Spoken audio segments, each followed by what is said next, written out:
is like a serious relationship. It requires a commitment. Not only that, but there is no guarantee that you will enjoy it or that it will have a happy ending. If God built me a ladder to heaven, I would climb it and elbow drop the world. What is that? It was the opening voiceover. Why? These movies all start with a voiceover expert from classic literature. I thought we could class up the show by taking a page out of Twilight's book. What book was that from? Have a Nice Day, A Tale of Blood and Sweat Socks by legendary professional wrestler Mick Foley, a.k.a. Mankind, a.k.a. Dude Love, a.k.a. Cactus Jack.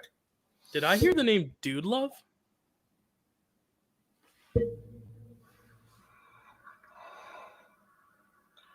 It was clear that Dylan didn't like the voiceover idea, but I had a feeling he would come around in time. What the hell was that? Internal monologue. I wanted the audience to know how I'm feeling because I may not be completely obvious on my face or from my actions. Matt, I love your hilarious hijinks, but this is a live stream and I'm trying to keep our schedule. We're already like a half hour behind. So do you think we could move on?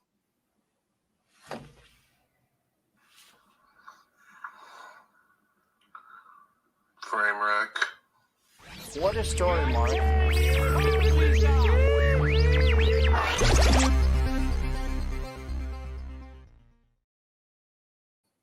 And that is how we do a cold open. That was good, Matt. Nice job. Second take. I accidentally covered up the StreamYard, so I have no idea what that looked like while I was doing it. We're here for Framewreck, and we're here to talk about a big one, a doozy. If you're watching part of this subathon, thank you so much. 24 hours. If we hit 50 subs, the two of us are making a commentary track for Troll 2. So keep telling your friends to subscribe and keep those donations coming if you want to. Not necessary, but it's well appreciated. We're talking Twilight today. This is a big one, Matt. We're talking Twilight. Yes. So if in case people didn't know, I had never seen any of the Twilight books. And just for a little bit of history, seen any of the Twilight books. I had never seen any of the Twilight movies or read the books. I did read the first 3 chapters of the first book and thought it was so poorly written that I threw it from me and never picked it back up. Oh my gosh. And then I did see like maybe the first 15 minutes of the first movie when it came out as I worked at the video store, and I was able to watch it for free. And then I never finished it. But I have all kinds. I had so many like friends who really loved it. And in fact, one of my old employees when I was a manager at the video store, one of them spent the entire evening recapping all of the books to me one night. Luckily, I'd forgotten about most of it, so I could. So, there was still surprises to be had by watching this. But, so I decided I've never seen it. It's some people love it. Some people just hate these movies. And I decided we're going to find out. Maybe this isn't Framewreck material. Maybe it's absolutely Framewreck material. That's what we went to find out. So I'd never seen him, and now I have. What's your history with Twilight? Yeah. I'm not like one of those guys who was at the movie theater for every movie, but I mean, this came out at the peak of like the people around me were seeing it. Like I was in middle school, I think, when these movies were coming out. So like this was like kind of the craze, at least for the girls in my class. And I don't want to say it's for girls, not for guys, but like generally at that age, the guys were like, this movie's, we're too cool for this movie. And the girls were always like, oh my God, Jacob and Edward. And it's like, those were the two extremes. But then I was somewhere in the middle where I was like, there's some entertaining stuff here. There's some really like nice passion and romance. But ultimately, though, there were so many moments where I was just like, what am I watching? But I think it kind of goes into the philosophy of what Framewreck is, and the fact that even at its worst, and there are moments that are just cringy, but like it's still so entertaining and so engaging. And somehow you really care about this relationship or this love triangle. Like you have a firm stance. Like this tore friendships apart. Like this was the deal. This was the shit. And that's why I think it's interesting having someone who's never seen it and who's also not in the demographic of people it was catered to. I'll be interested to talk to you about it. But I did see one of these in theaters, and we'll get there when we get there, because that theater experience, the hype, going into it was unlike any other. And I said this on the last Framewreck. I mentioned how people were having seizures for Breaking Dawn Part 1. And you were like, what? And I was like, yeah, that was like a news story. People were having seizures in the theater. And I was like, I gotta go see that. So me and a bunch of my guy friends, we had left a rehearsal. We were all still theater kids. So we weren't like tough stuff. But we all went to Breaking Dawn Part 1, the only ones in the theater, a row of us, all these dudes, watching Breaking Dawn Part 1. As soon as the birth was going to happen, we all ran out because we were too scared to watch because we thought we were all going to get seizures. And then watching it back now, this is the first time or third time I've watched the Breaking Dawn Part 1, and I was like, that's it. And I get it. It can be traumatizing, but I hyped it up to be something so much worse than it would be. But we'll talk about it when we get to Breaking Dawn Part 1. But like, I just remember that theatrical experience. I got so pissed off. I've seen Twilight in very unconventional ways. The first one I remember seeing because my mom wanted to watch it, loved it. The second one I remember being very sick. The third one I actually never saw until years later after I'd seen the others. I just never saw the third one until the day of the eclipse, the big eclipse, the one where Trump stared into the sun. And I said, I'm going to do a triple feature. I'm going to watch Eternal Sunshine of the Spotless Mind. I'm going to watch A Little Miss Sunshine. And I'm going to watch Eclipse because they all have to do with the sun. And that's when I watched Eclipse. And I was like, okay, I never want to watch that again. And of course, this show had to happen. And then Breaking Dawn Part 1, I did revisit again with a girlfriend I was dating at the time. It was her favorite movie of the series. And then Breaking Dawn Part 2, I saw when I was on a Disney cruise because oddly on the TVs, they don't play Disney movies. They play regular movies, and that was on. So I watched it. So I've had a very interesting viewing history of this movie. But yeah, it's very interesting. Did you watch them in that order when you did your little triple feature? No. I started with Little Miss Sunshine, went to Eclipse, ended with Eternal Sunshine. Okay. I ended with the one I knew was best, dude, and because I started you got to with do the series. Sunshine, Sun, Eclipse, Sun, as an eclipse happens. So I was making sure. I didn't intend on, but that's exactly what happened. Yeah. Okay. So first thing we talk about. Okay. So what we're going to do here is going to be a little bit different. We're going to go through each movie individually and talk about them. We're going to have the superlatives for each one. It's going to take a little bit. We're not going to spend a whole lot of time on each one, but we're going to have things to talk about. But first thing that we do here is we talk about who made it. This is based on Twilight books by Stephanie Meyer, everyone knows. It was in development for over 3 years at MTV Films, during which time the adaptation differed significantly from the books, and Meyer was worried about that and said they could have put a movie out and called it something else, and no one would have known it was Twilight. But luckily for her, Summit Entertainment acquired the rights and then made and promised to make a movie that was much closer to the books, which is what we got. Catherine Hardwicke was hired to direct it, and Melissa Rosenberg was hired to write it. They had to work Melissa Rosen actually had to work extra fast to get it done by October 31st, 2007, because there was a writer's strike on the horizon. And that's how it came to be. So Twilight came to be. A very quick turnaround though. Like I remember the book being a thing, and then boom, movies were coming, and I think that could sometimes be a trap. Usually I like the time to develop the adaptation, but this one wasn't terrible in terms of like getting good cast together. Some of the execution. The thing is, I think the Twilight movies are only as good as their books are. Like I feel like, I don't know. We'll get into it more. I don't know what I'm trying to say. Well, let's just get into Twilight, the first movie, Twilight. I had suspected, and I was correct, that this would be the best of the movies, and I think it is. I think it's the best of the movies. It's not as flashy as the other ones, but it does have. I think that comes down to Catherine Hardwicke just being a good director, and that's part of it. But it definitely feels the most grounded, and it feels like there are some problems, and we're going to get into them, but for me, this is the closest to an actual good movie that we have in this series. How do you feel about Twilight, the first Twilight movie? The first one I think is the most like coherent as a film. Like I definitely agree. I have one that I would say is my favorite over this, but I still think this one is the best if we're looking at just like the construction of the plot, the performances. I think it gets the tone right in what it's trying to be. We've talked about it a lot on other shows already, but the soundtrack is so good, and I'm sure Chad agrees. But like I think a lot of it is just because it's so streamlined focus on boy meets girl, boy has a secret, girl finds out that secret, girl is tempted, meets a family. At the end, you decide, boom, they're going to make it happen. And I think as Twilight went on, they tried so hard to bring more action to it and bring a whole love triangle into it. And I think this first film is the most pure in terms of not having to deal with all that other stuff. It's just about their romance, Edward and Bella. And I think that's why this one works so well, is because it's pigeonholed, focused on them. I don't think this is a so bad it's good movie. I think this is a genuinely good movie.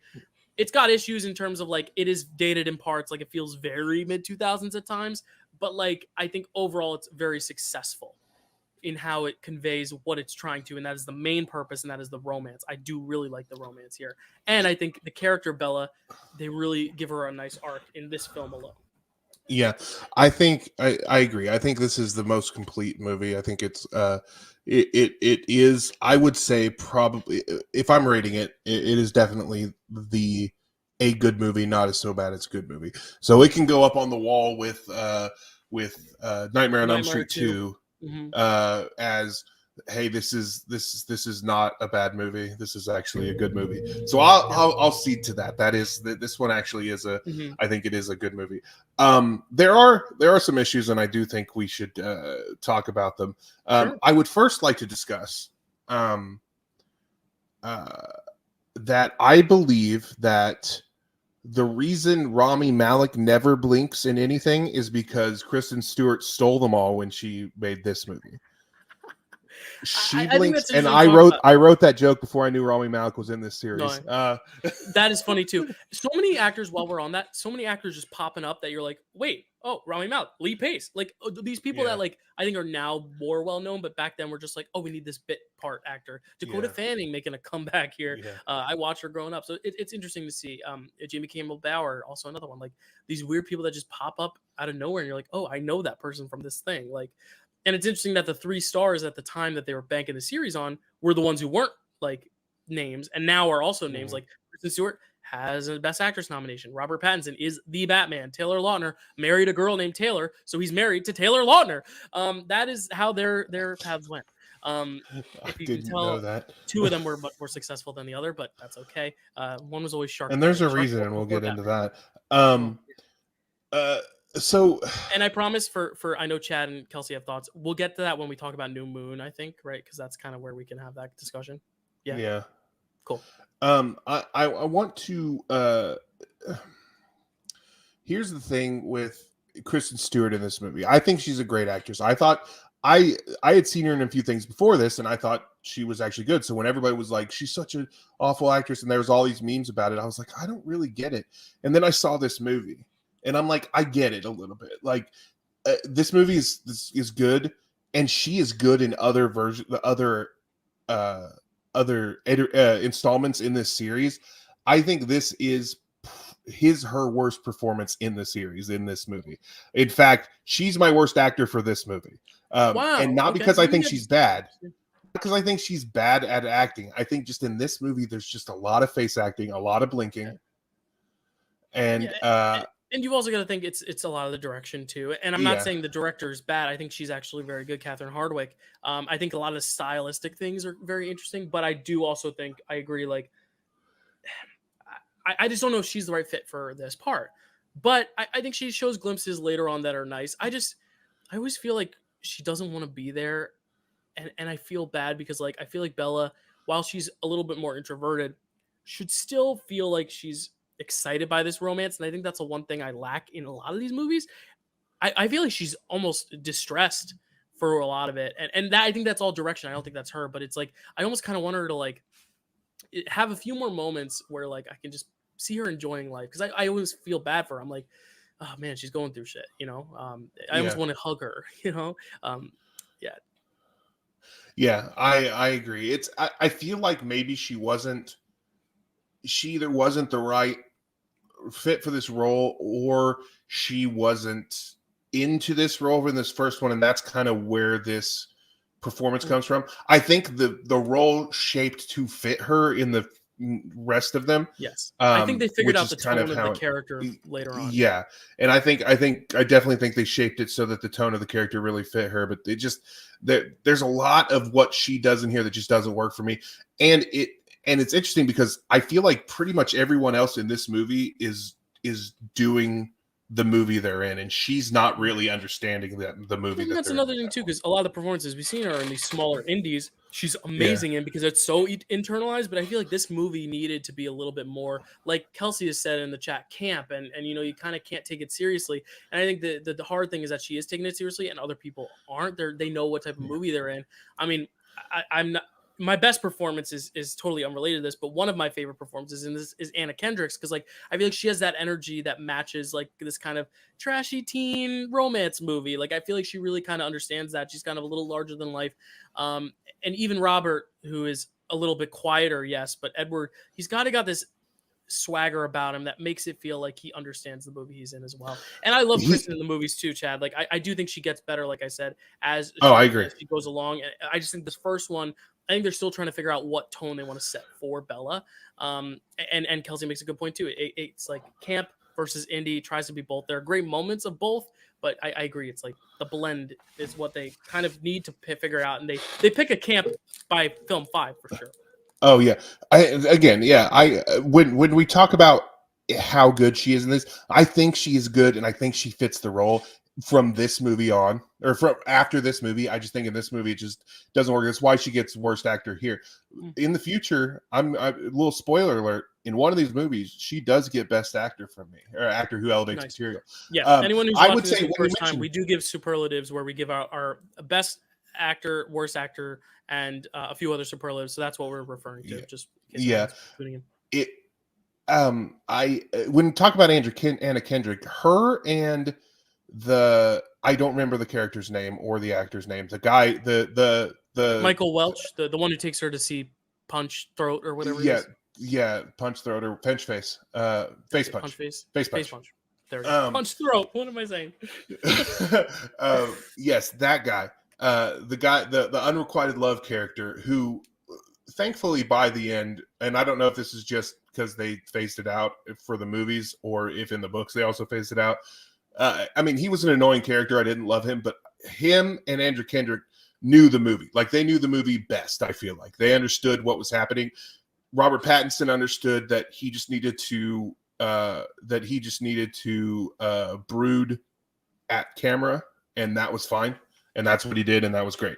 But he was vampire, he must brood. That was. So I think that those two understood this movie best out of everyone. I do want to talk about. Do you have anything else about acting, or anybody else have anything to say? I guess we could talk about the superlatives. I feel like it'll be kind of like with the conversation almost. Like there's some movies where I couldn't find like a quote that necessarily stuck out to me, but here I think the overglowing, and the reason I think this movie is genuinely good is because of Billy Burke as Charlie Swan. That is who I have as actor who elevates material. That is why I think that's why this movie's so good, is because that is such a big part in this movie. And they make it a big part in all the movies, but especially here, a lot of it has to do with her and Edward. But the subplot is not her and another guy. It's not this other army of vampires. The other vampires come in at the end, but the other story is Charlie. It's the dad. It's the idea of him feeling disconnected from her and them kind of rekindling, but then there's a moment where she wants to leave because she doesn't want to be there anymore. And I love their dynamic so much that to me is what makes this the best movie, I think, is because of that dynamic. And I think his performance is so sincere. He's the only one that doesn't need to be over the top in camp. He is genuinely putting in a performance that is like, could be seen in any drama, but because his scenes are written so well and shot so well, and this is, I think, Catherine Hardwicke's best direction too, that storyline is so good. And I think that's why Kristen Stewart is not my worst, is because in the moments with Charlie, I think she has some nice moments. Like, I really do think Charlie Swan, as Kelsey says, Daddy Charlie Swan. Yes, Carly, he is so sweet to Bella. I think that is like the crux to this movie for me. That's why I love this movie so much, because he's such a big part of it. I agree. He is my actor who elevated material as well. He's so good. He really plays uh, it's really interesting because he plays a disconnected dad who truly cares, and he skirts that line because in a lot of it in a lesser under a lesser director, he would have been one or the other, too attentive or too withdrawn, and they skirt that line really really well, and I really love that as someone whose dad didn't really care. It's I recognize the disconnected, but it's almost jarring to see a dad from my perspective, who does genuinely care, and you could feel it from him. So I think that's really where I connect with that. It's almost like that's what I wish that's what I had type of thing. But he does that so well. He skirts that line so beautifully, and I really love that. Can we? All right, I want to talk about and my train wreck moment of the movie is actually going to cover this next bit I want to talk about. Okay. I want to talk about the sparkling. Yeah, I was gonna say that's a choice. That's a choice. That's a book thing, and I get that that's from the books, and that's the thing. But I'd heard about it for so long.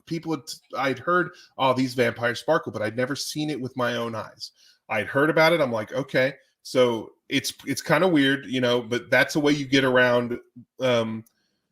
Certain, like that's how you get around that being a death, a life altering issue with the sun, is you make it not fatal, just makes them sparkly. But I had an idea in my head about what that meant, and then we get to the train wreck moment of the movie, which for everyone who's watching for the first time, that's the movie. That's the part where the movie is just so far off the rails that it's funny and entertaining, and just like the biggest train wreck of the movie. For me, the train wreck moment of this movie is the forest/mountain reveal scene, because it starts with possibly the most ridiculous interaction in this whole movie, which is which is the I know what you are. He says, say it out loud. And then and then she says that she's a vampire, and then he like teleports around her as he's saying things, throws her on his back.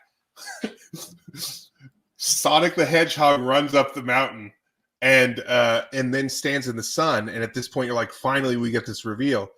And it's just a slight sparkle, as though he were at the strip club recently. And I feel like, wow, that's easily overcome by wearing a hat. That's not. I mean, yeah, it could be an issue. It's also explained. It could also be explained and easily covered up. I don't know. Like it's a very interesting thing, but luckily it's not really an issue. It is an issue in the second one. Like it's a plot point. Yeah. But really, otherwise they don't really. People in the chat are agreeing. They're like, yeah, it doesn't hold up, but that's okay because it's relevant to the story. I get that. But the thing with the sparkling that's always so interesting is because Robert Pattinson's committing so much to the brooding nature of it. The sparkle with the brood, it's hard to take it seriously. It's just funny because these actors are not sparkling on set, so they're just kind of brooding in the sunlight, and they're just adding these effects to them. Chad did post my favorite, which is my worst line of dialogue. You better hold on. Mine too. Spider Monkey. Yeah. Oh, okay, great. Yeah. So my worst line of dialogue is "You better hold on tight, Spider Monkey," which is just such a bad. It might be a better line if that were if it were referencing anything from the movie. If there were context to that. But it's just a random line he says, and it's so weird. Yeah. Now, what's so interesting, and this is kind of a segue, I guess, which we can segue into some of the other movies, but also like just kind of talk about, because it's such a big part that we haven't hit on, and I know we're going to hit on it a lot. Jacob. Now, the thing is, he is the one I picked as my worst actor, which is interesting because he's only in like 2 scenes. But the 2 scenes he's in, some of the most uncomfortable acting I've ever seen. And listen, I'm a Shark Boy Lava Girl stan. I love it. But at the same time, I'm like, it's very clear that he is the weakest link in terms of the acting. But the fact that he's in only so little scenes and he still makes that impact is why I picked him. Because like, even in the small little moments he's in, he still stands out and sticks it out as a sore thumb. But I think it's very interesting because like at the very end of the film, we get a little hint of Jacob. a little bit of like the flirtation, a little bit, very little. At the end of the film, we also get like these random vampires show up that want to kill Bella or whatever. It's very clear that that's kind of them teasing what's to come, and I think that's kind of where the franchise goes a little off the rails, is with Jacob and with the other world building stuff. Some of the world building stuff is good, but mostly the movie's at its strongest when it's focused on Bella and her change of atmosphere, aka the stuff with Charlie Swan as well, the family thing, and Edward, that romance. I know people are Jacob stans, and we'll talk about it, obviously, but like, I really think this movie's best because it doesn't dive into the Jacob stuff, and when Jacob's on, it's a bad thing. But I know we're going to get into Jacob more, but as someone who didn't know Jacob was going to be as big of a part, it's kind of a nothing part in the movie. But then when you realize that he's like the other main character, when you watch this movie, it's confusing because he's barely in it, which I just always thought was very curious. Like, I don't know. That's interesting. He was such a non-presence to me in this movie that I didn't even consider him for worst. I will tell you that Taylor Lautner is not going to have a good time tonight as we go through these movies.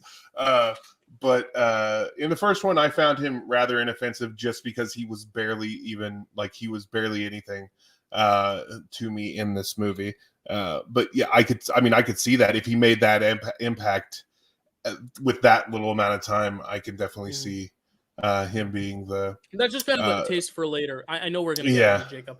And I think we will talk about the love triangle, which I think we can talk about when we get to New Moon, because I think New Moon is where it kind of opens up to the franchise being about more than what it was supposed to be. But we'll get there. Let's get to that now. Does this go on Mount Trashmore? I don't. Obviously, no. It doesn't. And for those watching, we put it on a wait. This is actually good mountain. So Mount Trashmore is our Mount Rushmore bad movies right now. The Room is up there. Birdemic's up there. Plan 9 from Outer Space is up there, and Troll 2 is up there. Troll 2. Duh.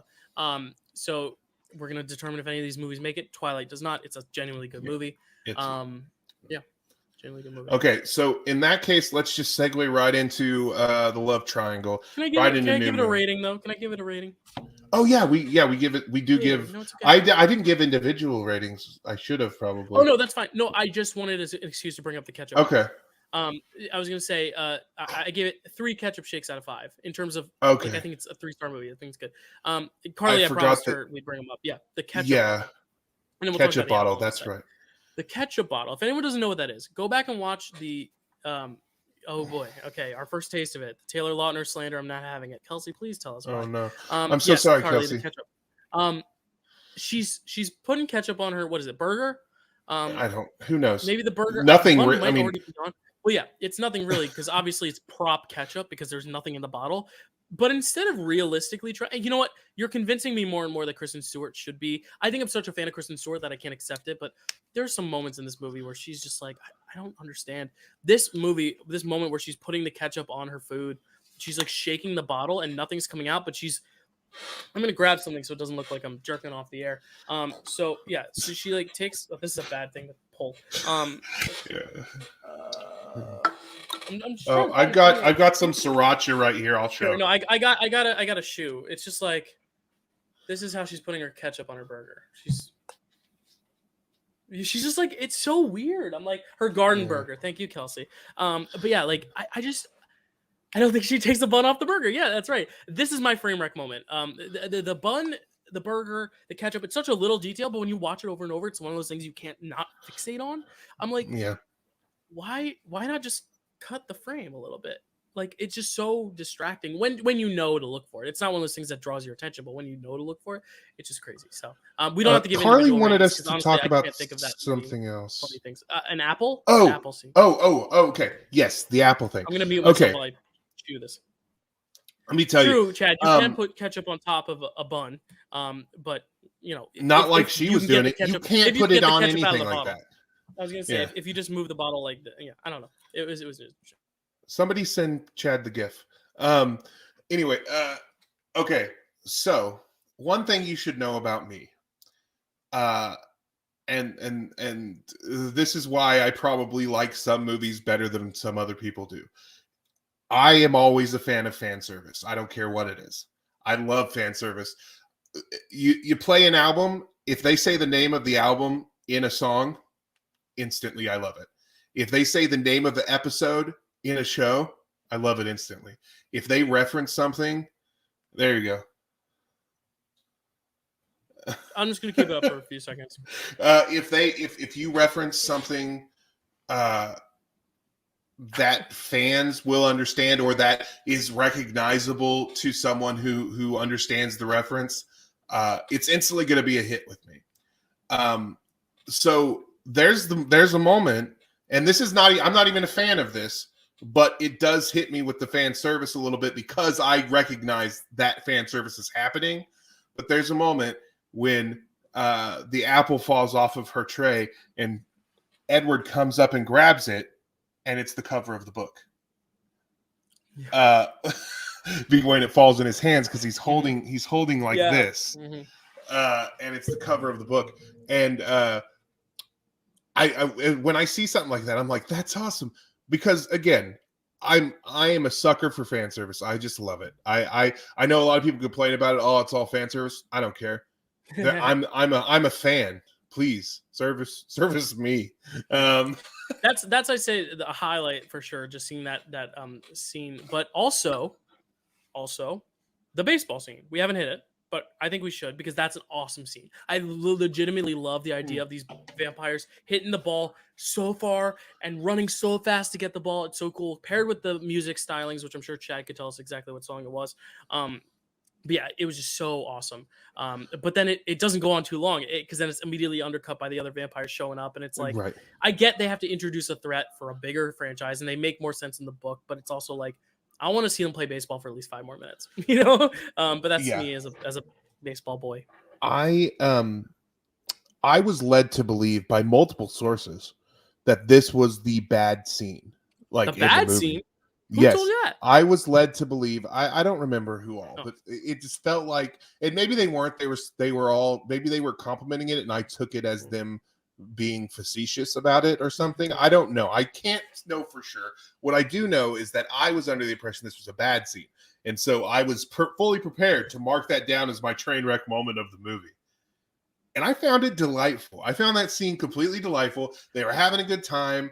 They were all doing things. I didn't expect to like Edward's family because, again, I only read the first 3 chapters of that first book or whatever, and it kind of seemed like maybe I wasn't going to like them. And you know what? I ended up liking Edward's family. And I think their family, they do a really good job establishing those characters. They give you kind of the antagonistic stuff with Rosalie, and then they give you kind of like the jock, kind of annoying stuff with Emmett. But then also Jasper's the quiet one. Jasper's always been my favorite. I love Jasper. And then Alice, who's like kind of the key, the heart, and then the parents. We're going to talk about Alice a little bit later, but because spoiler alert, this is a spoiler alert. Just for so everybody knows, she's my absolute favorite character in this thing. So I love every second that Alice is on the screen. Well, Jasper's my favorite. And look, we have a new favorite with Rosalie. Like everyone has a new favorite Cullen. I love it. Let us know in the comments. What is your favorite Cullen? Who is your favorite Cullen? All right, we can transition though. Now let's get into let's get past the good movie and go to what I think is the worst movie in this franchise. I would agree with you. Does Dan skip Allen in here because he was saying before that it's the only good one, and it's just a bad movie. I need to let's just address it from the start. Then anybody who wants to say anything can say from here. I'm certain that it's different in the books, and I'm sure that I'm missing something just seeing it on screen. My mom was Team Jacob. I know I have friends who are Team Jacob. I know a lot of people who love this Jacob fellow. I have only seen the movies, and I can say with confidence, Jacob is a wiener, and I don't understand it. I will.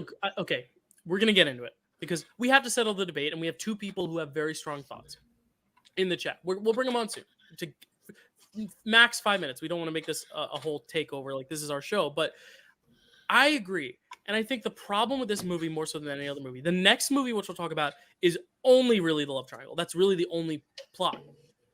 But it's the love triangle. There's 2 sides. This movie, it's a love triangle, but half that love triangle can't fend for himself because they send him away for all the movie. And personally, if you're someone like me who is watching the first movie into the second one, when you watch like her fall in love with Edward, it makes no sense to why I should immediately start caring about Jacob.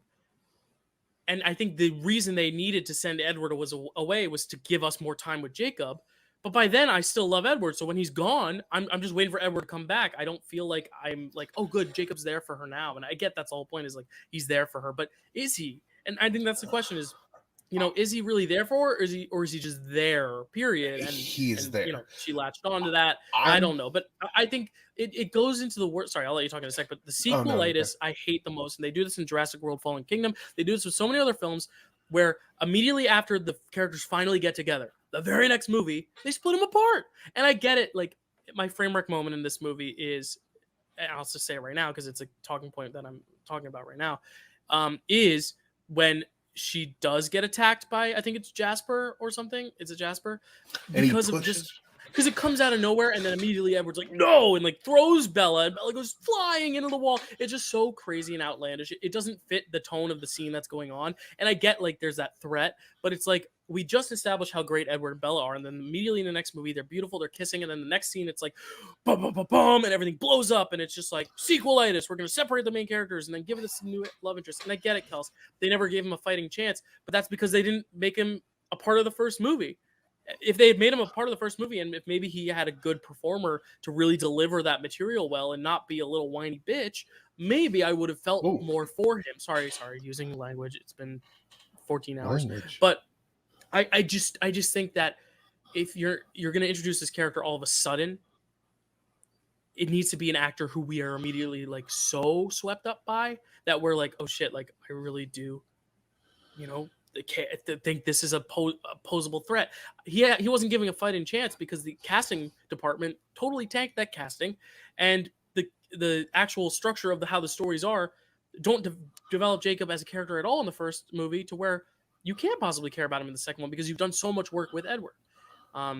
It's not like a series where you can develop it over time. It's just there's a chemistry thing that they don't really have the chemistry that the other two have, which is honestly it's just something that you see on screen, not necessarily something that you're going to read in the books. Maybe the books show them with better chemistry, but those two don't seem to have the chemistry that Edward and Bella have. Number one. Number two, they make him, and again, this is in the movie, I don't know how the book goes. They make him treat her like a prize, so much like a prize. It's in this movie and the one right after it. He treats her like a prize to the point where I don't want him to have that prize, which she's not. She's not a prize. He tries to control her. He tries to make her a prize, and that bugs me a lot. Like that feels like they're building him up to me. Feels like they're building up to be the person that she escapes from to get to the person she's supposed to be with in the movie. I can tell you this. I'm not Team Jacob or Team Edward. I'm Team whoever will stop trying to control this poor woman, because that's really all this movie is. And that's why, for me, it's the lowest. Because and that's why I ultimately... Sorry, go ahead. No, you got Jacob trying to control her here, trying to keep her here, trying to tell her what she should and shouldn't be doing.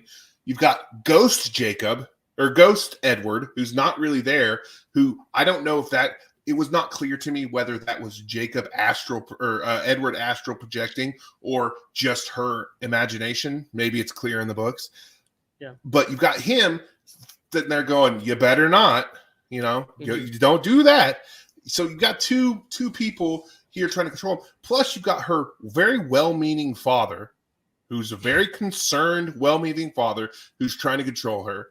Which for good reason. He's trying to protect her, but that also is just another person trying to control her life. And then you've got creepy friend who is manipulating situations and trying to set up a thing. There is one really funny moment in this movie where they're the two of them are at the movies with Bella, and they both have their hands on either armrest face up as though she might hold their hand, and she looks down at the hands. And she's like really weirded out. And then that scene ends, and suddenly it's Like it's the only moment of levity for me in that movie. Yeah. I honestly but wish they had gone full villain mode with Jacob and like made I him agree. kind of a bad boy in the way that Yes. it's like. But then again, Edward's kind of like a bad boy too. Like I think that's the problem also with this romance is. I think the difference though is that Edward, at least we hear moments where he's like saying like, I don't want you to like become, I want you to live your life. I don't want you to be like, he very clearly is trying not to control her, even though it does seem like it is fighting over her and trying to get that control essentially. I still would team with Edward because of that. Like, I think Jacob's much more territorial and so much so that we'll talk about what happens in the later movies, but no, like I think this is, Kelsey says it best. It's laughable. It used to be her favorite when she was a young lass. Yeah. Like I think, if you're into Jacob for the looks and stuff, fine. He's a good-looking dude, but you know, I just don't think they write him in a compelling way to where I just don't find how story-wise you could root for him. But again, we have someone in the chat who is Team Jacob, and that's Kelsey. So I'd love to hear some of her thoughts. But it seems like we're both team. Well, I'm Team Edward, but it seems like you're more just Team Bella. I'm Team Bella. If I have to choose between two of them, I'm definitely Team Edward because I think he does have that he is trying to control her, but to be fair, he seems to be the only person in these movies with a level head on his shoulder on certain like things like her wanting to become a vampire. When you would think that Carlisle would be like someone who would be like, you feel like there's people in her life who might try to steer her the right direction. And you would think that Carlisle being a doctor and being the paternal head of this family and his wife, I forget what her name is, you feel like they would maybe discourage that as well. But they're all like, yeah, let's do it. Awesome. Yeah. And he seems to be the only one that says you don't understand what's happening. Like, yeah, I agree. We'll talk about this in a sec too, because Kelsey says logistically Jacob is a more sensible pick. The thing is, Bella's not sensible. I think that's a good point too. Bella's not sensible, and that makes her a frustrating character at times too. But I just think it's just so interesting because I think we kind of have to talk about this and Eclipse kind of one of the same because that is bulk love triangle. Like that's kind of it. It's like the first movie setting stuff up. The next two movies are love triangle, and then the next is like, all right, now she's finally picked one. Where are we going? Okay, well, let's move into that then. I just have a couple of points real quick. The fact that they oscillate between Jake and Jacob in this movie so often and throughout the series bugs me a little bit. Maybe it's because my name is Matthew, and I only go by Matt. Sorry, I called you Matthew during draft day once. I apologize. Oh, that's fine. Some people do. Some people, I mean, it happens every once in a while, but they don't oscillate like people oscillate between Jake and Jacob. And maybe it's just because it's so close that it's weird to me, and maybe it doesn't matter because people do it. It's just they do it so often in this movie. Usually, you pick one. And okay, so. Let's do our superlatives on this one, and then we'll get into Eclipse. Yeah, of course. My worst line of dialogue is, it's the part where she's like saying, "Oh, you're so warm," and he's like, "It's a wolf thing," and she says, "No, it's a Jacob thing. You could be like your own son." Yeah. It's just bad. It's just bad writing. Do you have a bad line of dialogue on this one? I have a few here. Emmett. Gotta love him, but the dating an older woman, hot, weird, kind of out of nowhere.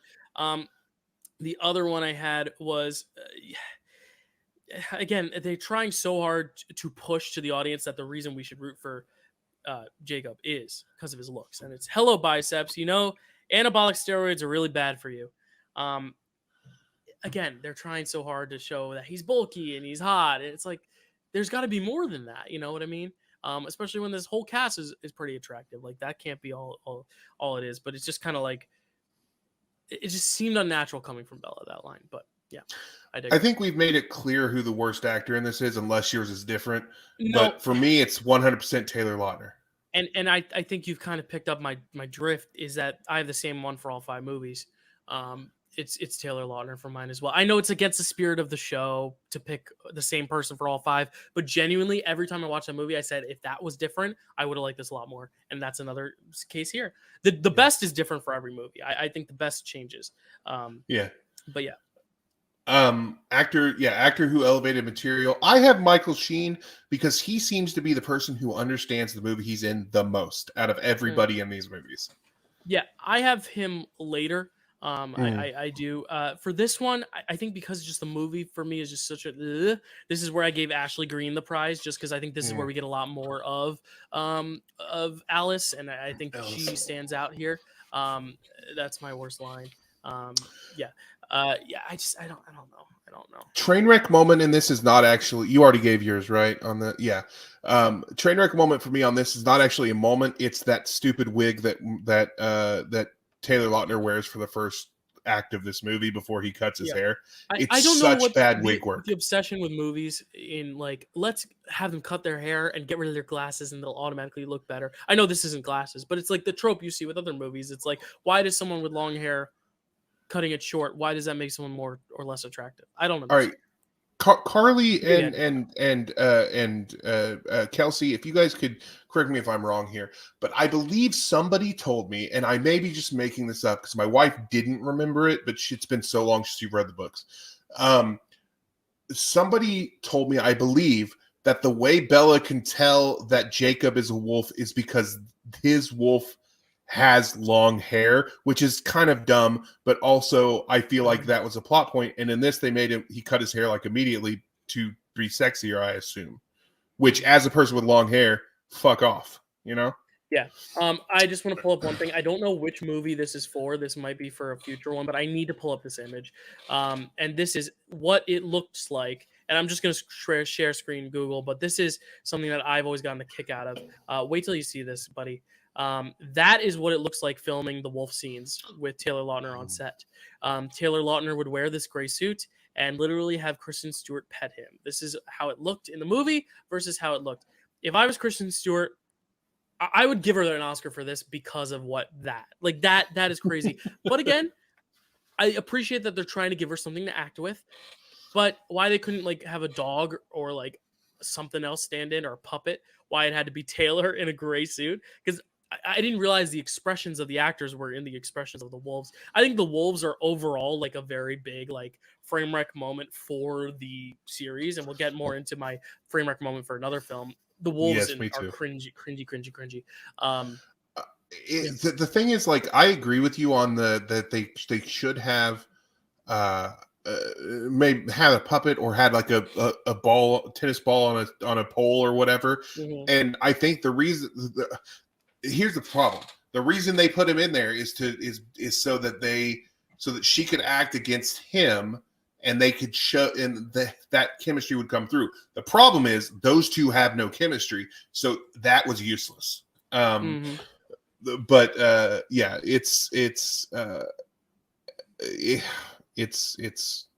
this movie's a mess. I really did not enjoy my time with this movie at all. Is that all we needed to cover on this one? We can go into Eclipse. Yeah, new one. I mean, like I said, they kind of act in the same way because it is all about the love triangle. It's just I think Eclipse is a little bit more successful because you get a lot more Edward. But even then, there are parts that I think are even more frustrating because it's both of them now being kind of a little whiny about it. You know, they're both a little whiny. Instead of one person, you get two.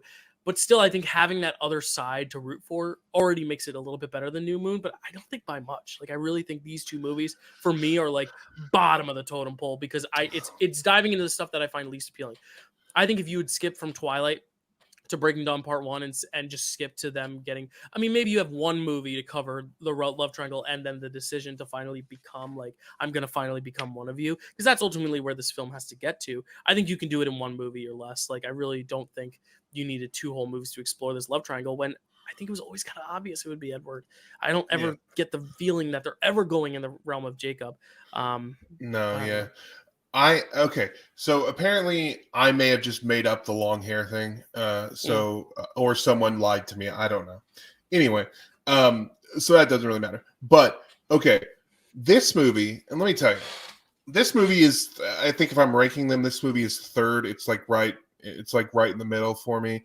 This could have been the best one to me because it as far as the filmmaking and the kind of the energy that this movie Eclipse produces, like that you see on screen, it is an elevation, especially when you're going from New Moon to this one. I think it is an elevation. I think a lot of the character, I think they're into their characters, and so for the most part, the character, like everybody understands it. That the story, it's better than New Moon. It's not as good as some of the other stuff, but at least it's a little bit engaging. So this movie was almost my favorite of the movies, honestly, until they get to my biggest problem with this movie and the first three movies. The first two movies are kind of like under the radar about this, but this one is heavy into the purity culture, I want you to be pure bullshit, that we have to wait until we're married because I'm old school and I don't, almost to the point where they're like, I don't want to sully you, or I don't want to ruin you. That bullshit. It's so heavy in this movie, plus the assault, that it really brings this movie down for me, where I was like really enjoying it, and then like suddenly it's like super purity. And again, Edward assaults her in this movie, and then he's rewarded. I think it's by the end of this movie. Like, yeah, because he ultimately gets her. Like, that's the decision. But also, in a way, Jacob also forcefully kisses her. I think that's the problem, is both of them kind of overstep their bounds to where, like, you kind of don't want either of them to win in this one. I think that's the biggest deterrent for this. Did I say Edward? I meant Jacob. Okay, good. Because I was going to say, I was like, I don't remember Edward Jacob assaults her by forcefully kissing her while she's she's struggling to get away from it. Well, and this then is my Framewreck. This is my Framewreck moment in this one is the kiss. But then on top of that, they have her punch him really hard, and she breaks her hand. And to me, that's like Bella's getting punished for kissing Jacob, or for Jacob kissing her. But Carly brings up a good point. He also uses killing himself as a manipulation. He's like, "Oh, if you're not with me, I'm going to kill myself." Again, it's like the abusive wording too. I don't like Jacob. I just don't. This is why I think he's a wiener. This is the thing. Like, okay, he assaults her by forcibly kissing her. Then she's like, when she's like,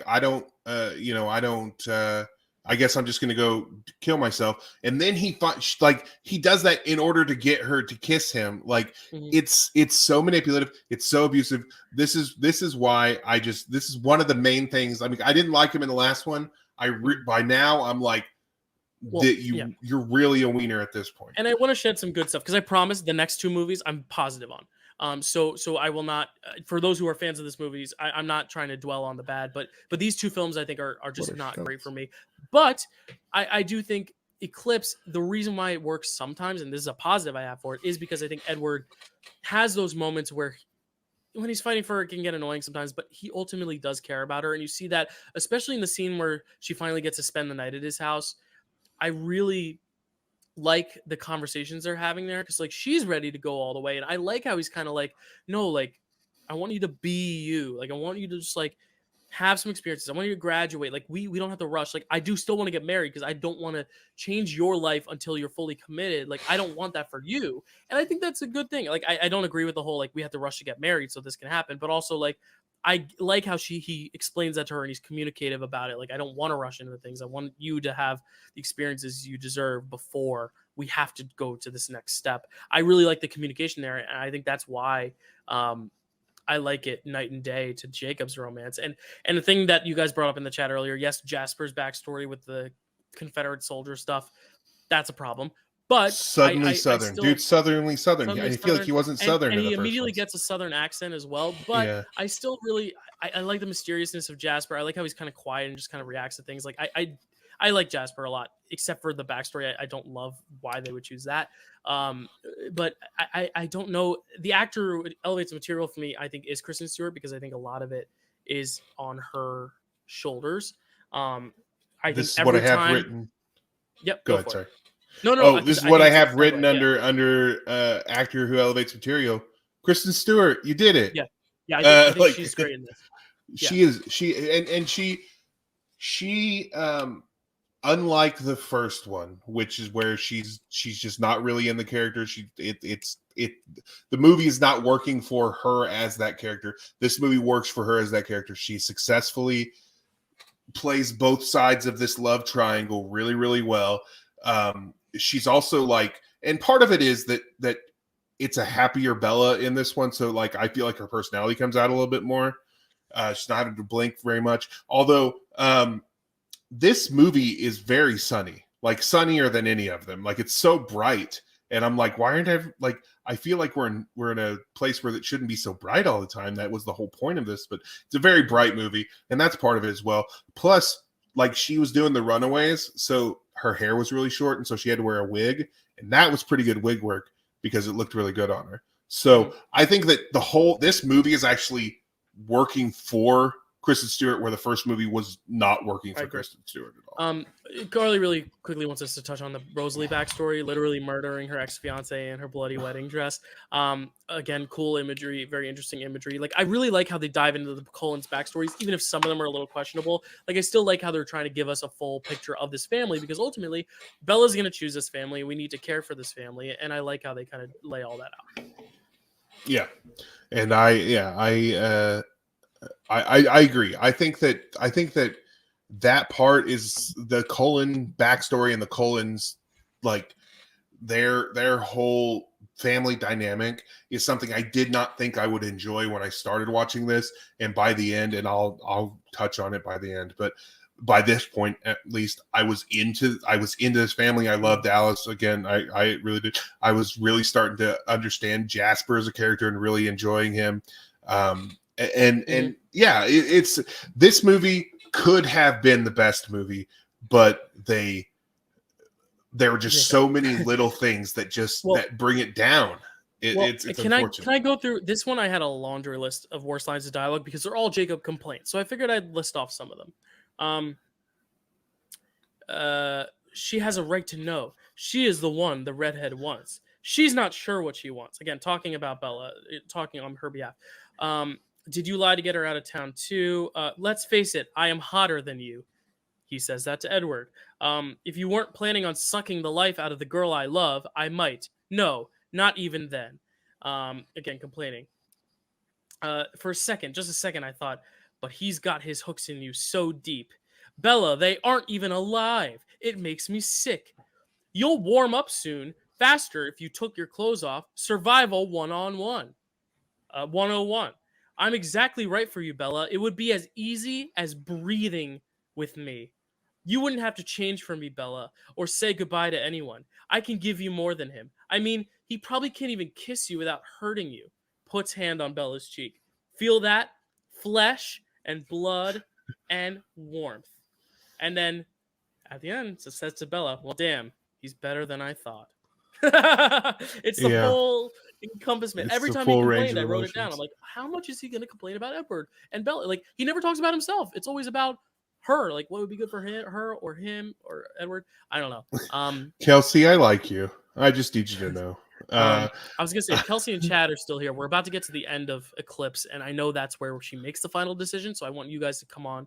I did promise them they could have 5 minutes max to explain why they are right in their Jacob versus Edward takes, if that's okay with you, Matt. While we're working with that, I did want to talk about my worst line of dialogue, which is actually a tie. I actually have two. One is Jacob saying, "Better you dead than one of them," which is, gosh, Jacob, like that's horrifying. You love her, huh? I guess that's weird. And the other one is not really so much a bad. I mean, it's a poorly written line, but it just doesn't make much sense. Which is when she goes to Edward's house and she gets out of her truck and walks up to the door, and he opens the door before she gets there and says, "What are you doing outside?" Well, I haven't come in the house yet, is what I'm doing outside. That's how you get into a house, is you start outside, is what she should have said to him, and then hit him on his face. No, not really hit him on his face. She shouldn't have done that. But it was a really dumb line. Yeah. While we're still waiting on the others, who is your actor that elevated? Oh, we said Kristen Stewart. Kristen Stewart, worst actor is Taylor Lautner. He did make the cut twice here. Yes. Yeah. Man. Oh man. My train wreck moment was the same as yours. It was the part where I believe you said it was the part where he forces the kiss on her. Yeah. But then and it's then also punches. the punch after. Yeah, the punch after. Yeah. Honestly, for me, the train wreck moment is that combined with later in the movie where he threatens to kill himself and then she kisses him, and then it seems like he's just rewarded for all this bad. That's when you know when the kiss happens and it feels so weird. It's like it's so weird. Anyway, we have two people that feel passionately about their sides of the story, and I wanted to have them on to discuss this. Also because this is a subathon, this is the only time we're ever going to be recording this live and have people chiming in, and they can also give their brief thoughts, of course, about general thoughts on the franchise. But Kelsey and Chad are back. They're much more primed and ready for the night hours. They're not. This was not necessarily planned, but this was planned. I definitely want to hear your general thoughts so far. I do ask that you not go into specifics about the later stuff so that we can. But you can still tell us if one of those movies is your favorite. You can say it. Yeah, you could talk about that, just not specifics. Yeah. Chad, we'll talk to you first. Yeah. Sure. Oh, you just want me to just give us your general thoughts, and then we'll get into the because really we're here to settle the debate, and right. There are no two people in the world that I know that could debate better than you and Kelsey. So, and this is not going to be like mean spirited. It's just you're all going to give your side on why you think. It's not mean spirited. Sorry, Kelsey. You still got that Slytherin robe on. But yeah, Chad, what are your thoughts on the general franchise? Because I know you're a fan. Yeah, well, as you know, I'm a big fan of Harry Potter. When I was a young lad, and you guys kind of mentioned this, like it was a whole thing where it was like, Twilight, like that's like a thing for young girls. I'm not going to read those books. I'm not going to watch those movies. It's stupid. Harry Potter's best kind of thing. I only wanted to read that, watch that, and I just did not want to get into Twilight at all. Then this is very recent, when they put the Twilight films on Netflix for the first time, I was talking to my wife, and she was like, yeah, I've seen those. They're pretty awesome. And I was like, let me finally check these out. And I know Dylan was also saying like, oh yeah, they're fun. So I checked these out and my mind was blown. Not because I think that they're like the best quality films of all time or anything like that, but they are insanely fun. My favorite parts of these movies are basically the needle drops. My three prominent ones, because one of my favorite bands of all time is Radiohead. The very end of Twilight, right after Bella and Edward dance, it pans to one of the villains of the film. And then she walks, and I think it turns into black and white, and you get one of the greatest needle drops in movie history, in my opinion. 15 Step by Radiohead from their album In Rainbows, which came out the year before, I believe, Twilight came out. So it was very fresh off of like one of the landmark albums of all time. And as soon as that hit, I went, I think I'm gonna love Twilight. It was just amazing. The baseball scene with Supermassive Black Hole, from Muse, the best scene in the whole movie. I love it to death. It's so funny. As soon as Edward tells Charlie she's going to go play baseball with my family, I'm like, let's go. And in New Moon, which is also my lowest ranked film, I believe this is a New Moon because I was just watching it, Possibilities. When she's sitting there thinking about Edward and she's like really sad, and it's like, the camera's like spinning around her and it's changing seasons. It's my lowest ranked movie, but I think that's a brilliant scene. That's a great song. I don't know. I think this franchise is filled with some brilliant stuff in it. Whether you think the films as a whole are great, I don't know. I do think they probably shouldn't have taken Catherine Hardwicke off of the movies once they knew that they were going to be super popular. They shouldn't have taken her off and then filled her with only men. Filled her spot with only men beyond that. Exactly. And Bill Condon, nonetheless, who I am mad about for basically making so much money for remaking Beauty and the Beast shot for shot and getting a lot of credit when all he did was copy it. But, I like that movie. So I'm not an expert on Twilight by any means. I've seen Twilight twice. I've seen New Moon 1.5 times, and the rest I've only seen once. I do have a ranking if me and Kelsey wanted to do a quick ranking. Why don't we end with so we'll hear Kelsey's thoughts, and then we'll get into the Jacob Edward debate, and then we'll end with your rankings, and we'll call it a day. But Kelsey, what is your background with Twilight, and do you love it as much as Chad? So my mom was a big Twilight girly. She was a big Twilight girly. She read all the books. She My has mom like too. multiple copies of the books. Like My she's one mom of those too. she's like one of Harry those Potter. bitches that is like these are first edition or like whatever it is. Like she loved Twilight. Like I cannot like this is a hardcore era that she like had. So essentially I was too young to read the books, or I was deemed too young by my mother that like I could not read the books. And I honestly think that at some point when I was like in middle school, like 12 or 13, I was like trying to be all grown up and like I'm going to read Twilight, and I think I got to like a really long like multiple syllable word and I was like, no, can't do it, don't know that word. I'm out. Renesmee. Oh. Renesmee. I think it was like immediately. Like I literally think that it was literally like the word immediately. And I was like, oh nope, these words are too big. Can't handle it. And so I never read the books, but then when the movie started to come out, like my mom was just so excited about them that like I by default, like they were just like always on, and like I was always around her because she loved them so much. And like we'd be like watching them and she'd be like, she's like one of those where like in the book it actually happens like this, and she would just like divulge into like all these different tangents while we were watching the movies. You mean like all you smart Harry Potter people were doing the trivia match? No, Us all the literally fun facts. that's I love that. with I love when Twilight. someone loves something Wait. so much that they can just flex all that knowledge like that. It's awesome. Dyl, if you ever have a Twilight trivia, holy shit, my mom I'd be down. would If wrap Kath wants to play Twilight trivia, she can. I'd be Dude, down. I will text her right now. She'll be like, I'm down. I But won't anyway, do that one, but I will co-host it with you. I got you, Matt. We'll do it together. so like, okay, so I remember, okay, so obviously I was introduced to these movies really young.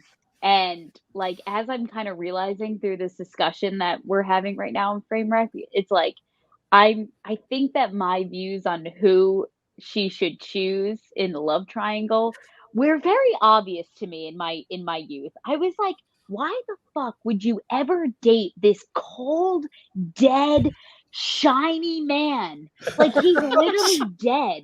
And like to be with him, and he's staying that age forever, and you're aging, you dumb fuck.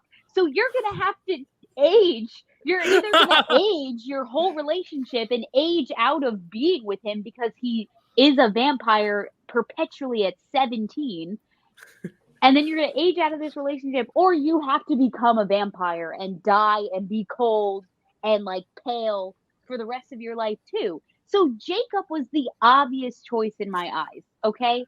He was first. I said this in the chat, but I'll repeat it for emphasis. I'm cold a lot.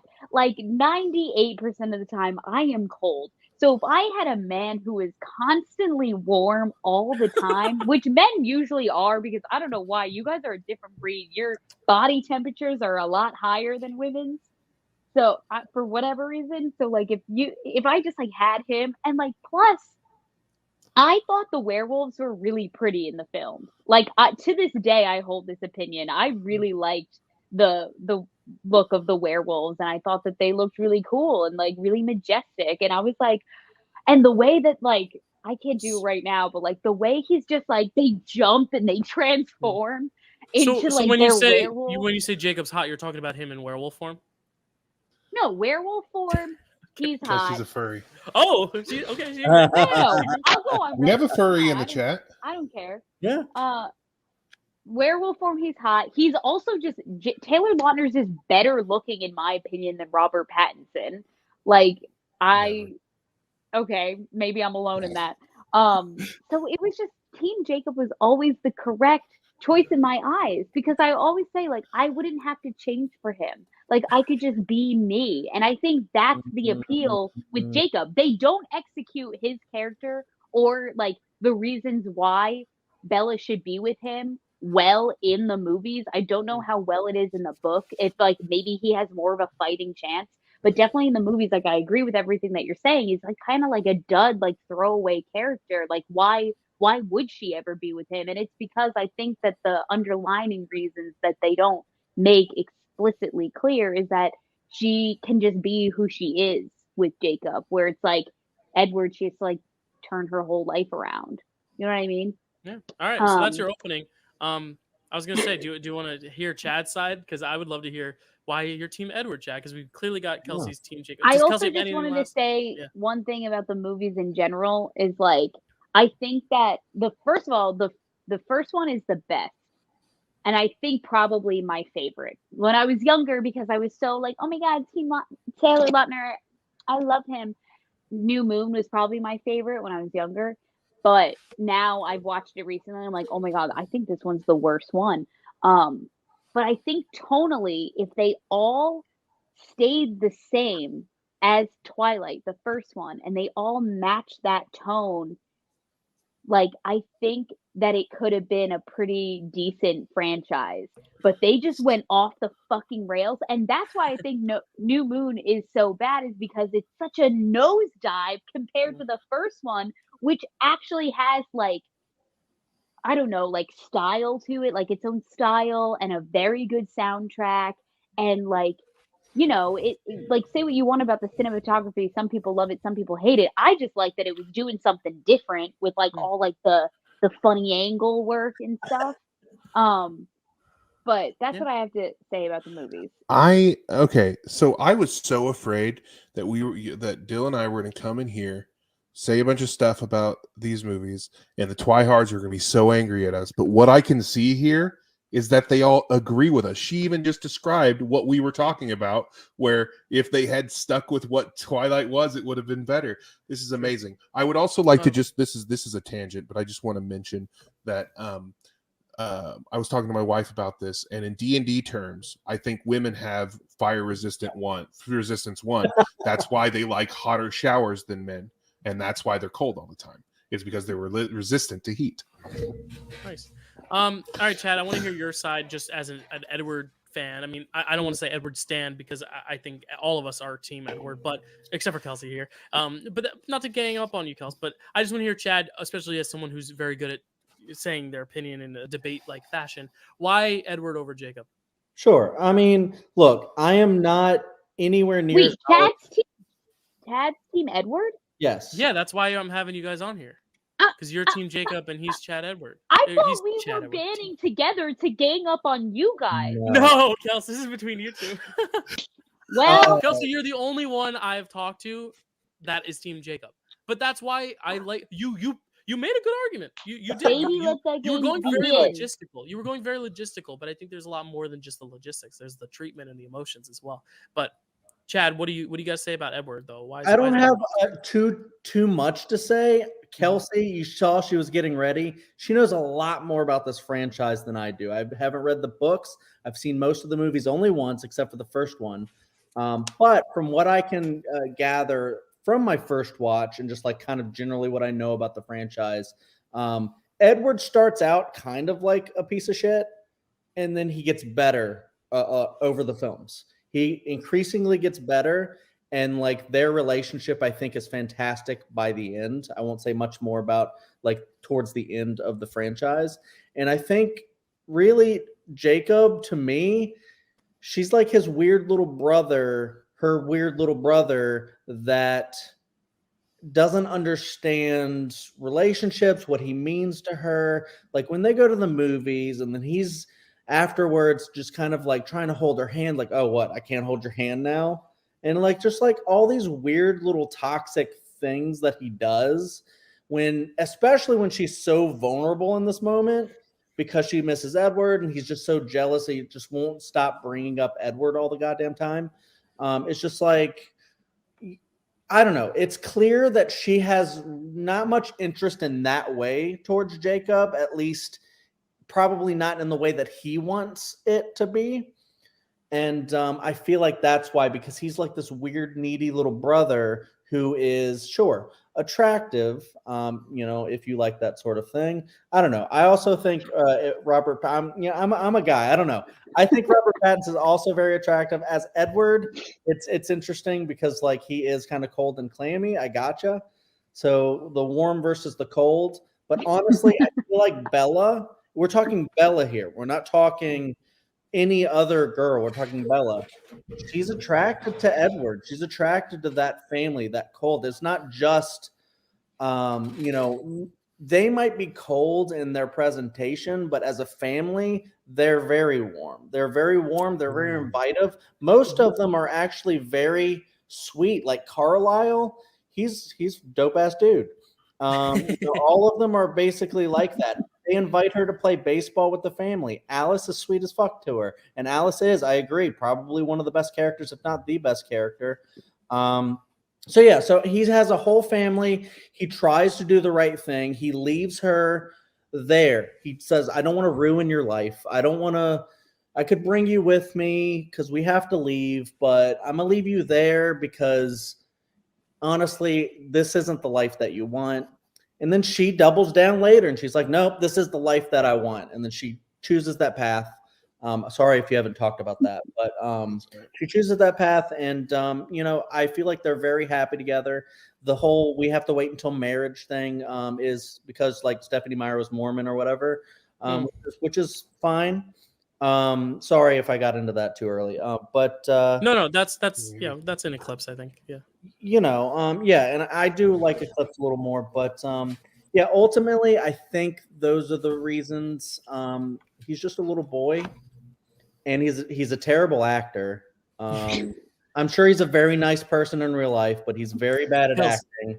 Kelsey, if he acted the same but didn't have all the muscles, would you still like him? See, that's the thing. Don't ask me questions like that. Well, because Chad outlined a good point. I don't think he's a great actor. I just well, don't know. first of all, Jacob is younger than Bella and Edward. I'm pretty sure he's like a year younger. Well, everyone's younger than Edward. Yeah, a full year. It's like 100 something.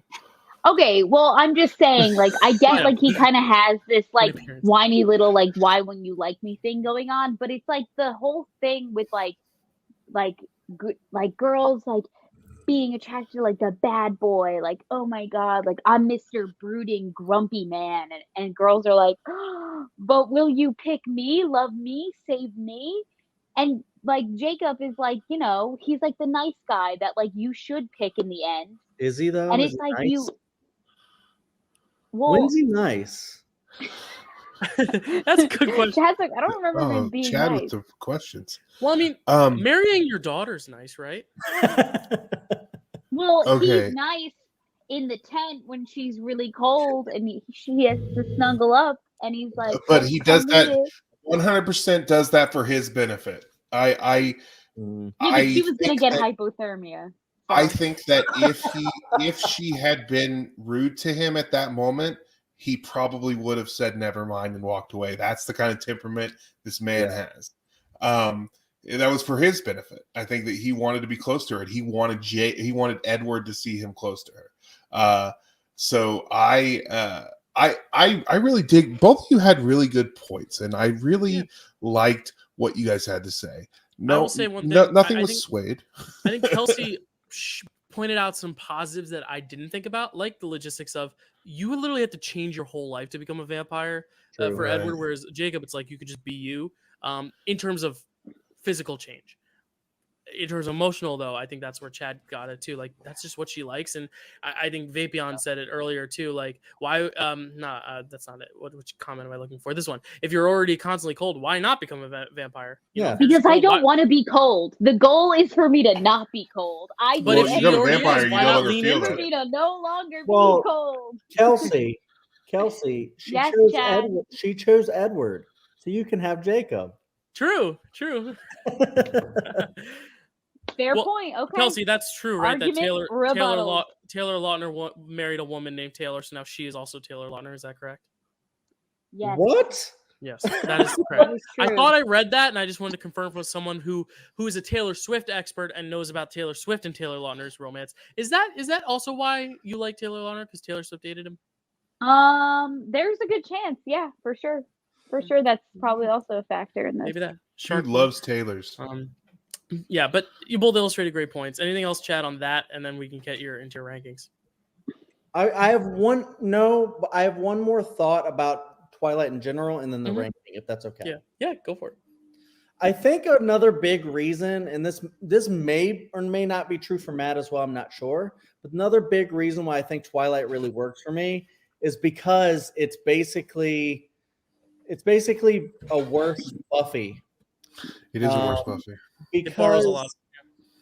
Yeah, Buffy started this whole trend about the I don't want to say naughty, but the forbidden romance between, because Bella's not a slayer, but the forbidden romance between human young woman, and Bella slays, Jad. She does. An age-old vampire. Oh. I started in Buffy, continued in Twilight, and I think that's just like a big connection that I have with it too. Whereas I don't know. Yeah.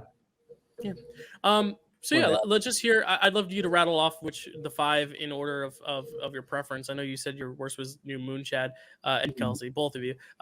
Chad, if you had to rank them though, what would be your ranking? All right, so my ranking would be New Moon 5, and then I think these my 4 and my 3 could be interchanged. Oh my god! I need to rewatch them again to solidify it, but as of now, I have Breaking Dawn Part 1 at 4. I have Eclipse at 3. I have Breaking Dawn Part 2 at 2, and Twilight at 1. Cool, nice ranking. And Kelsey, do you have a ranking, or do you just have a favorite and least favorite? I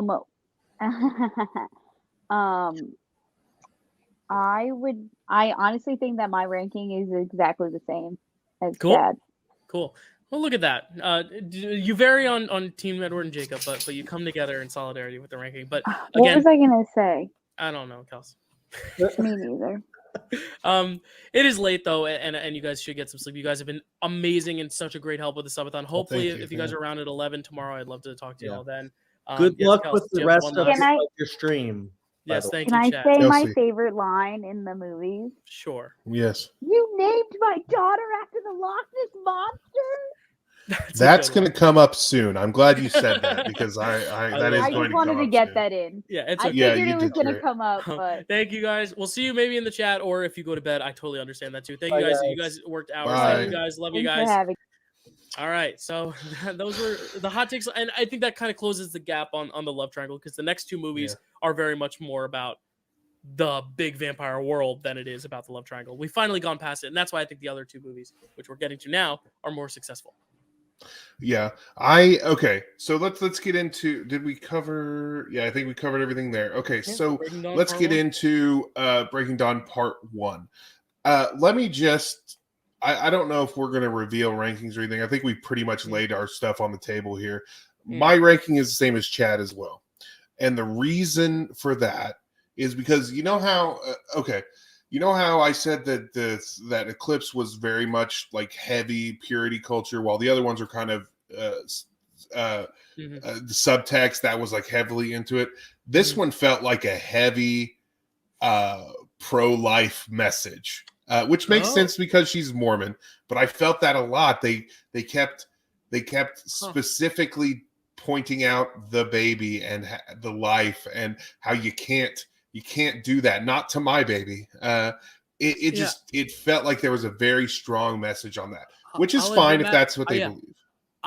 That went over my head completely. I think for me, it was just the whole their vampires thing, and that vampires literally eating her alive from the inside. Yeah. Because it also, we see Renesmee grow so fast that it's like very clearly gonna kill her. And it's dangerous. Yes, exactly. Yeah. She wouldn't get rid of it, even though it was killing her. That's part of the thing. Like, gotcha. I was just thinking more in the supernatural sense of like, we just have to get it out quick. Like, yeah. I don't know. I wasn't thinking deep in that. Now that I'm thinking of that, like that might add a deeper layer of subtext. Yeah. I think maybe there's a hot take. Twilight, the first Twilight is the best movie, but this one is my favorite. Really? And I think I've settled on why. And I think it's the spirit of Framewreck. And I think we haven't had a film yet where we've talked about a film being so bad it's good. We've talked about New Moon, which is bad. Twilight, which is good. Eclipse, which I think is bad. When you get into Breaking Dawn Part 1, it's not a good movie. But I think it's so off the rails. Interesting. Especially in the body horror and the ending, the craziness, the wolves, which we'll talk about. I think this movie leans so hard into the so bad it's good camp. In terms of, if I'm looking at all these 5, I'm going to watch this one the most because it gives me the most entertainment. But I can acknowledge that there are problems galore, and I think that's why I think I'm so drawn to this. When I first watched this, I was like, that movie sucked. And then when I watched it again, like I said, with an ex-girlfriend, I was like, I just don't get it. But rewatching it now, I'm like, I think I get it. And I'm not saying any of that subtext. That is all warranted, and I haven't thought about that. I would just really quick like to point out Carly's thing here. So I do think it's complicated. Edward trying to make her get rid of it and her choosing to want to keep it also feels almost pro-choice to me. That's true. That would be true in that she's making her own decision. If that were the point that was creating, but it wasn't to me, because she was risking her own life. The point was, I can't get rid of this, even though it's going to kill me, is a pro-life stance that some people, not everyone, do take. And that's how it feels. How it's presented is what it is to me, not necessarily the choices that they are making, but why it was chosen by the artist. That's what the choice they would make is really the thing for me. And I don't know their mind. No, and I've never thought about that, but that makes a lot of sense. But for me, it's like the gnarliness, because it's really two movies. It feels like it's the first one, which I think is actually genuinely amazing, which is The Wedding into the Honeymoon. I legitimately think a reason why I love this movie unironically or unapologetically is because they make it so clear how much they love each other, and they're able to enjoy their love. And that's something we have never seen in this franchise, is them legitimately enjoying each other's company. I feel like there's always this overlying thing. And then once she bites into the chicken, that's where it goes into the so bad it's good tier, where it's like, then it just goes crazy. This baby's growing so fast. It's like a Rosemary's Baby thing, but it's like this crazy demon baby. And then the baby itself has this crazy CGI face. The wolves, they need to find a way to keep Jacob around, and they have all these wolves talking. They sound like the Power Rangers when they talk, and they're talking to each other, and that's my Framewreck moment. But like, the back and forth with the wolves, and it's so ridiculous, so that I'm like, I get a kick out of it. I crack up when I watch it because I'm like, this is so crazy.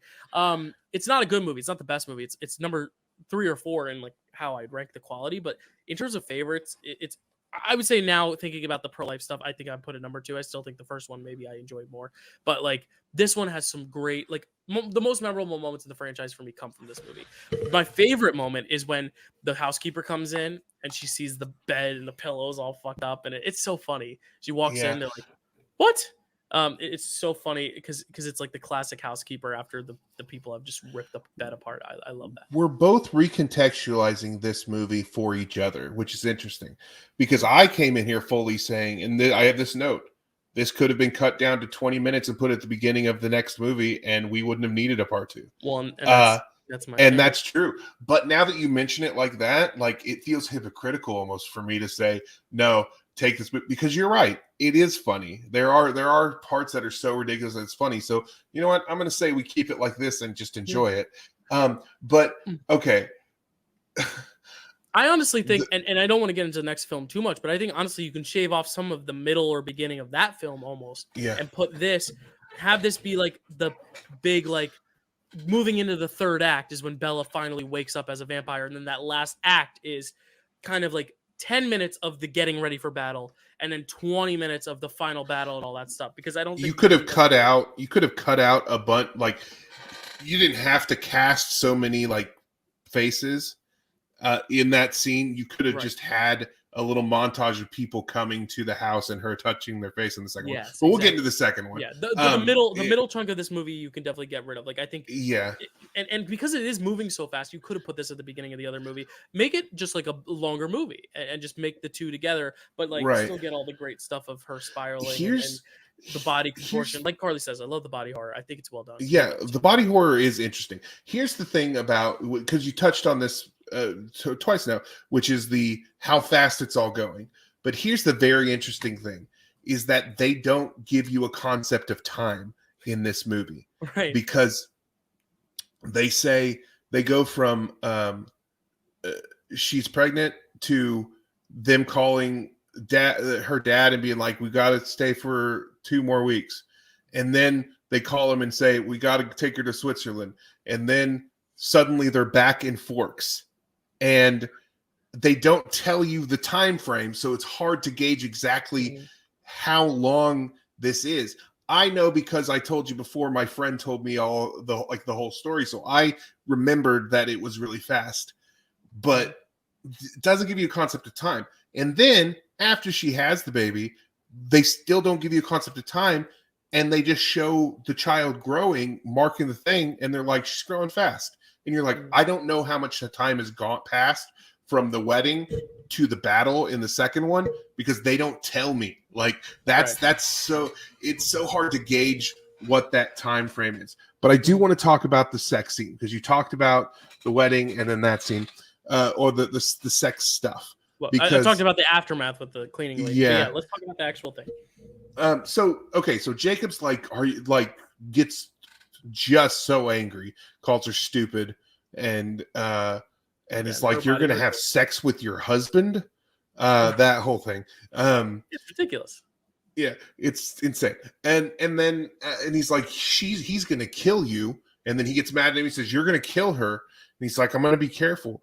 And then we get to the sex scene, and all he does is like crush the headboard. Like he squeezes the headboard to it. He does, like, things fall down around it, but I feel like that's mostly for the comedy. Yeah. Like he does, maybe there's something in the books, or maybe there's some subtext that I'm missing on this, but it seems like the sex, I mean, well, it does because of the pregnancy, but that wasn't supposed to happen. So that's not something that he would have been talking about. Right. Well, I do think that whole honeymoon stuff is so good, and I kind of like the joke of like the headboard breaking and stuff, because it kind of humanizes them in a way. Like, it almost feels like, yes, this was right when you're watching that happen, and the wedding itself too. Like, their wedding is so beautiful, and I think that's the thing is, it's like, I just really like that beginning of that movie so much. The sex scene, like, I don't like the whole Jacob hissy fit thing, but I kind of like how also it's kind of like the whole Jacob shows up at the wedding, like, oh, we're all good now, we're all friends, which like is a huge leap from where they were, but also like it allows you to kind of just move forward with the story. And now he can kind of just be a little bit petty, and they really lean into that. But ultimately, the movie still will always side with Edward from here on out, which I like. Right. But yeah, like I think that first beginning is so pure and romantic. And then I do like the ending, the body horror at least, and I like that final Avatar-esque shot of her opening her eyes. Like, I think there are memorable moments. I do think the connective tissue is bad, and the stuff with the wolves is so cringy. That the wolf that part ultimately does take away from me, but it is entertaining, and I think that's where my point here is that, like, this one is, if we're gonna pick any to be like a contender for like so bad it's good, I feel like this kind of fits the bill almost, because it's so entertaining and how ridiculous it is at times. But I still don't think it belongs in Mount Trashmore. But you know what I'm saying. No, I agree. The wolf. Let's talk about the wolves, because the wolf conference is also my train wreck moment of the movie, because number one, like you said, they all sound like Power Rangers, and it's so hard to tell who's even talking. Transformers too, like that vibe. Yeah, it's so hard to even tell when it's Jacob talking, and they don't really differentiate the wolves very well, so it's very difficult to know who's even saying what and all that, but they're just talking in their minds. It's just such a bad, funny scene. It made me laugh, but it's just such a poorly executed scene that was my frame wreck moment on this one as well. As far as the body horror is fun. I feel like because someone had told me about it, I was expecting it to be weirder, but the fact that he bites her open to get the baby out, which they do it so quickly. It happens so quickly. Also him transforming her at the same time, right? No, because that was the thing, is that he injects her with the venom. Yeah. He injects her with the venom, and then he goes around and like bites her on the arms and stuff like that. But that was not what was happening there. He was biting her skin to get the baby out. He was using his mouth. It's gnarly. Yeah, it is. But I kind of like, I like how, I think it's also the mystery of, like I said, when I went to see it in the theaters, they hyped it up like this scene gives you seizures, because it's like the stuff where her body's like kind of contorting and breaking, and it's like, I could see how someone could get a seizure from that. But it was just kind of the anticipation of that being like, oh my God, is that going to happen? Is that going to happen? And I still kind of get giddy when I get to it. I'm like, is it going to happen? But the pro-life thing does definitely recontextualize the movie, and I don't want to come across like I am, not pro-choice by not seeing that, but I also can totally see where you're coming from, and I do agree that's I get it. Thing. Yeah. So best. Let's talk about our superlatives on this one. My worst line is, and it's here's the thing. This one's not terrible. It's just so schmaltzy and cheesy that I have to put it here because it does make me laugh, even though I do think it feels sincere. And that is, no measure of time with you will be enough, but let's start with forever. Oh, I see. I love that shit. Like that. It's that's good. Like, it's good, but it also makes me laugh a little. Yeah. Well, my moment is also my line of dialogue, which is kind of more of a speech, is also kind of the same thing where like it's fitting for the character, but it's so cringy in the moment. And that's Anna Kendrick's speech at the wedding. I think that wedding is so pure and beautiful, and there's so many great moments. But then it just becomes like this roast almost, where everyone's kind of like saying weird things, and then she comes in here. Well, Bella was just like everybody else, totally mesmerized by Edward, or the hair, as I call him. And then suddenly Edward's all about Bella, even though she's not the captain of the volleyball team. I'm just kidding. Or the president of the student council.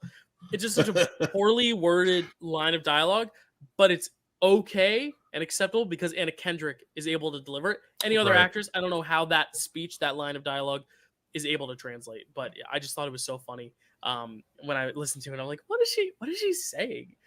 So crazy. As for my favorite performer though, my worst is always going to be Taylor Lautner. That's just kind of the pencil it in. My best, I think this is the one we've seen. Kristen Stewart kind of had little moments of bright, like kind of having her moments of joy.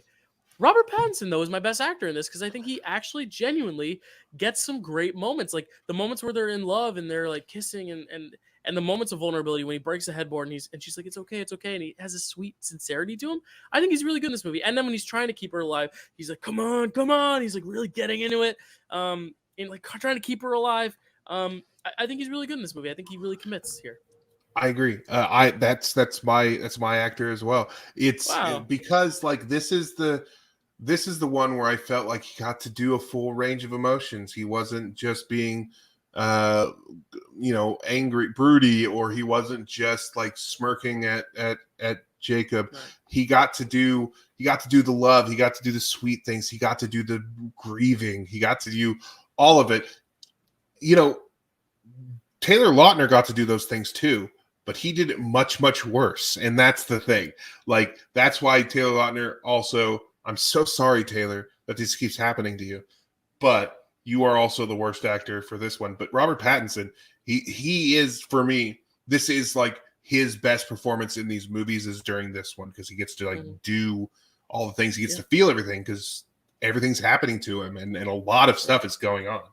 Yeah. So I guess we can move on now to our final movie, right, Matt? Yeah, let's do it. Let's move to Breaking Dawn Part 2. Mm-hmm. This is my second favorite of the movies, as I mentioned before. This one is a lot of fun. That's why it works so well for me. Mm-hmm. Is that it's almost like they get to the end here and they could have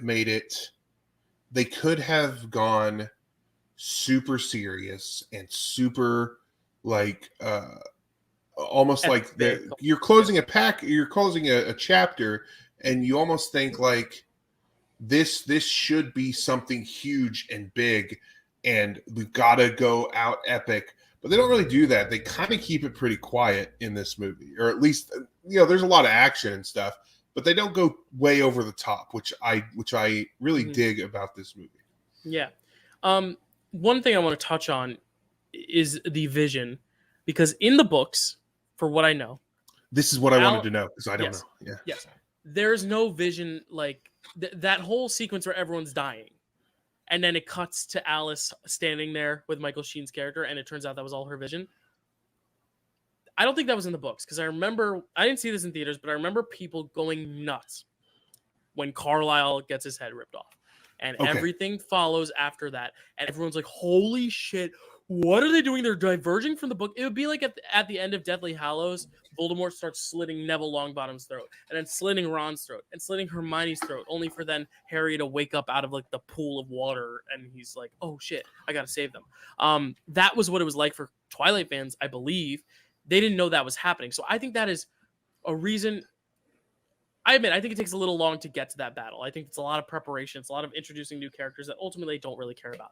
But once we get to that final scene, that is so good because people lost it, and it finally showed that we're willing to break free from the material, but also stay in the spirit of the franchise, and it makes sense. That's a great way to end a fight without fighting, and I think it's such a brilliant choice, to where I think this is a genuinely good movie because of that ending choice, to go bold and killing everyone off, to only say it was just a dream. And usually the it's just a dream cop out doesn't really work. Here I think it does. I think it really works because Alice is also so engaging and so great. I just really love that choice, and it forgives the kind of slow build up for me, and ultimately the Renesmee stuff, which I think we'll get to. But yeah, here's the fun thing about this, the interesting thing about this movie. I was wondering about that because I asked Corey, I asked my wife, but it's been so long since she read it. She's like, she didn't really remember. But I was telling her like about this, and I was like, I can't imagine it's like this in the books. If the books are from Bella's perspective, she'd have no idea. She wouldn't have any idea what was happening in Alice's head. So this I would imagine is not in the book. But, or at least not in this depth. Maybe she told him. But I was surprised at how some of those character deaths affected me.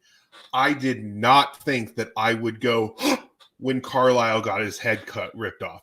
I didn't know I cared about Carlisle.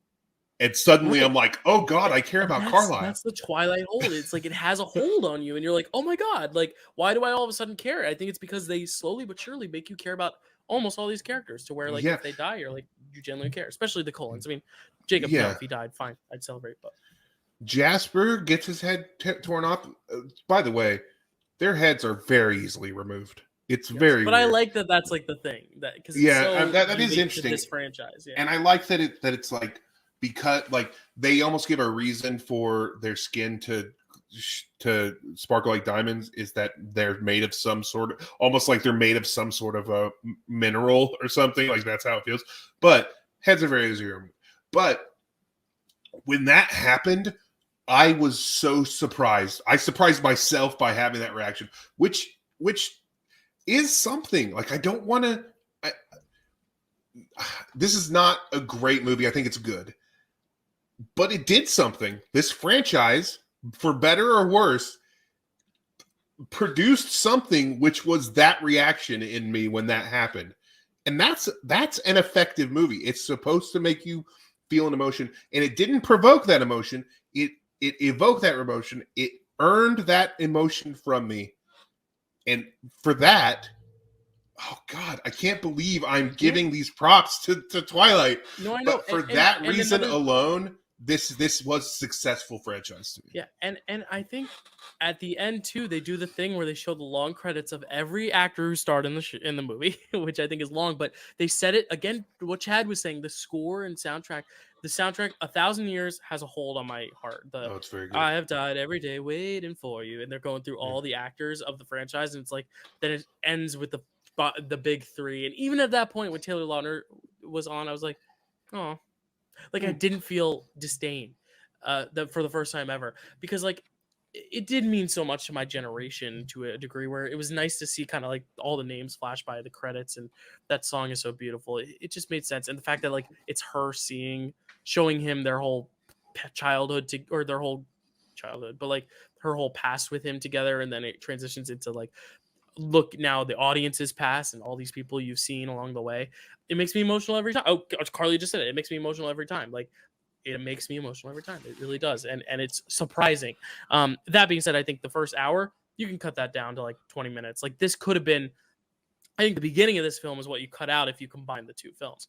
I think you go straight from Vampire Bella to a little bit forward. We've kind of gotten everyone assembled in a quick montage. Now it's fighting time. But you know, they need to bring up all the Jacob and Renesmee stuff, which makes things icky every time. Okay, so we talk about it. Let's talk about it. Okay, I had heard. I knew that this could happen because, like I said, my friend laid this whole thing out to me. So I knew that this is a big talking point. Yeah, I knew about the imprinting, and I had been promised by multiple people. My best friend Michelle. She gets angry when I talk about this because I hadn't seen it, but now I've seen it, and I haven't read it, but I've seen it. And they try to recontextualize the imprint later as though it is not a romantic thing. But when they present it originally, they are not recontextualizing it. It is about, and yeah, maybe there's a friendship thing, but it's definitely something, and it's weird. And I'm glad that they address it, because she gets angry, and that makes me happy. That she gets angry at him, because I didn't realize that there was because I always thought like they were just like, I was like, oh, okay, yay, now we're a family. It's like almost like you protect her, but then it's like, no, like this is your soulmate. He's angry. My worst line of dialogue is the same one that she had. Is that Kelsey had done, and it's not a bad line of dialogue. It just makes me laugh, because I couldn't really find a bad line of dialogue in this movie. Really, I mean, I'm sure there are some, but I couldn't find one that was like, this is the one. But I love that line where, Nessie, you name my daughter after the Loch Ness Monster. It's so ridiculous and cheesy, but it's also so fitting in that moment. And it does something for Bella's character. It gives her a little bit more depth, which by this point, we built up everything with her. So just giving her that extra little layer is really interesting. I have a different line of dialogue, and it kind of goes hand in hand with my Framewreck moment. And my Framewreck moment is the moment where Alice sees the future, where everyone's happy in the future.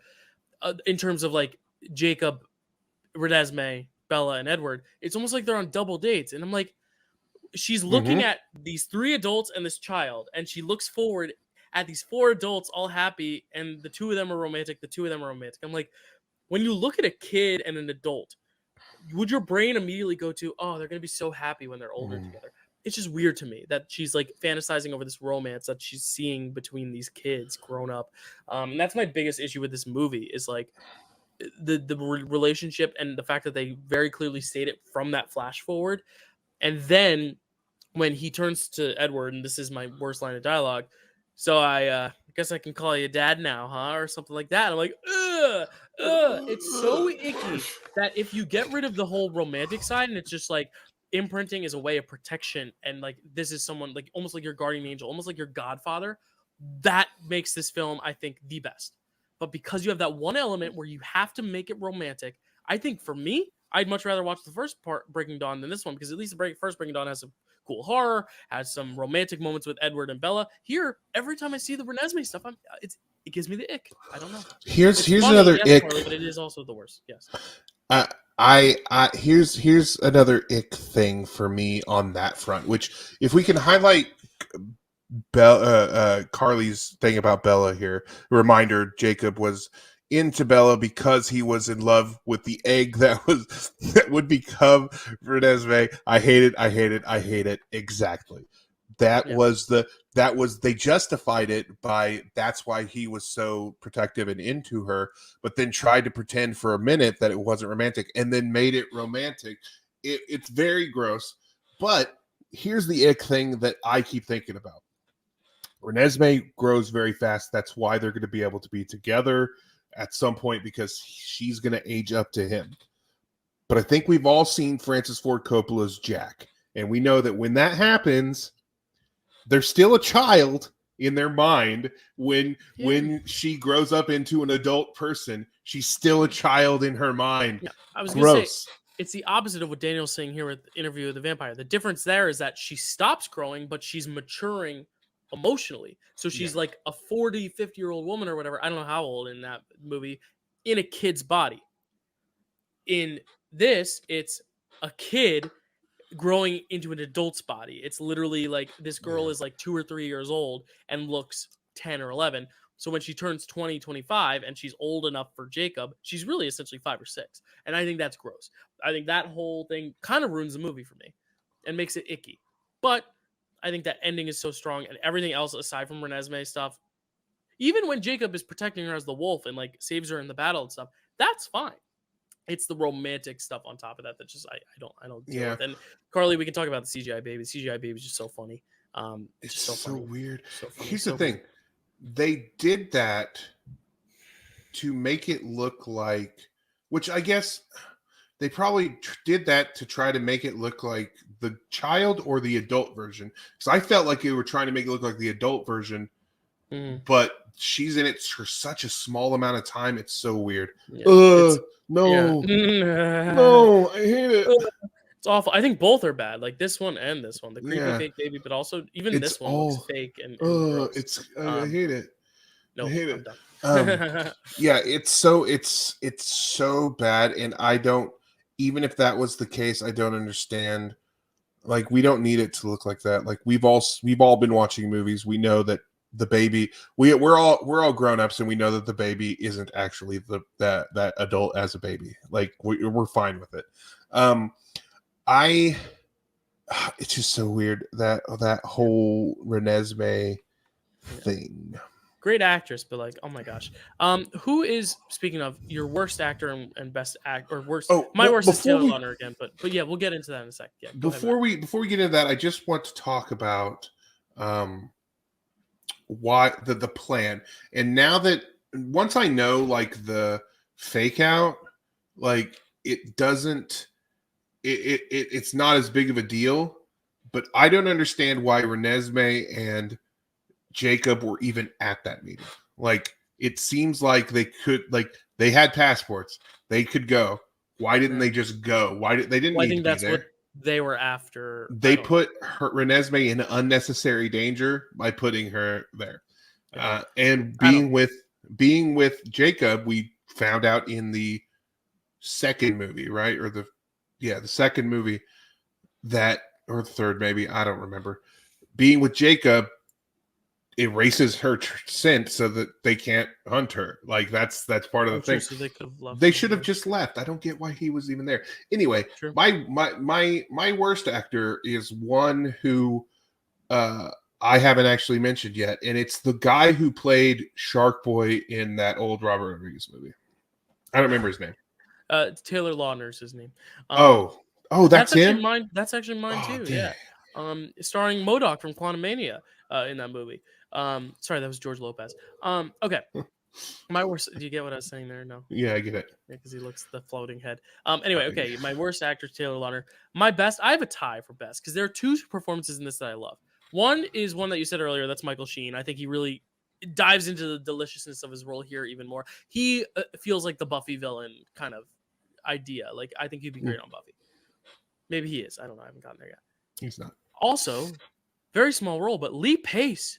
Mm-hmm. Lee Pace is so fun in this role. He's really diving into like the bad boy stuff, but he's just having a good time. He's got a great stage presence, screen presence. Maybe it's because I don't think they were planning on making him a big deal, but because I know who Lee Pace is, I watched him on Broadway. I watch him in Bodies. I watch him in the Marvel movies. Like, I just know who he is, so I'm aware of him. But I was like, wow, he doesn't have a big part in this, but like, he's doing well. Good job, Lee Pace. So that was my pick. The thing about Lee Pace is that he was underserved in the big franchises that he's in, Lord of the Rings and Marvel. He was underserved in those. So when you see him in other things and go, wow, this guy's really good, it's always a surprise and it's weird. But Michael Sheen is my actor who elevated material. Again, he knows what movie's in. He does it so well. He's very perfect. But I would like to, and I didn't tell you about this, so but I would like to do an overall best actor who elevated material over all of the movies. And I mentioned it before. It's what's her name? Ashley Greene. Ashley Greene as Alice. She was my favorite character. She was so good in every scene she was in. She was good. I just want to give her that award because I didn't give her any of the individual awards, but that's just because it was the presence over the whole franchise that really did it. Who's your individual for this one? This one was Michael Sheen. Yeah, Michael Sheen. I'll say for my overall is Billy Burke. I love his role as the father in this. At every scene, he grounds it back to like, oh, this is a really good movie. Like, he never feels like he's putting on camp, but his scenes also don't take away from the overall effect of the film. It doesn't feel out of place either. Like, I think he toes the line beautifully, especially the wedding. I love him at the wedding. I agree. He's so good. You did just remind me of a part where they still won't tell Charlie that Bella is a vampire or that Renesmee is part vampire. But when they drop her off at Charlie's house and she's visibly not a baby anymore, she is like a 12-year-old. It's like you're passing. He doesn't question it. It's like he doesn't. He said, "You've grown 2 feet." Okay, that's weird, Charlie. Yeah. I also love the scene where Jacob's like, "This is what we are now, Roar, werewolf," and he's like, "But Bella, I didn't tell him about you. I just told him about me." And she's like, "Well, dipshit, what else do you think he's gonna expect? He's gonna expect I'm something." I just, it's so silly. But again, this whole franchise, looking back, very silly. I know you said yours is the same ranking as Chad, but I would say mine is a little different in terms of enjoyability.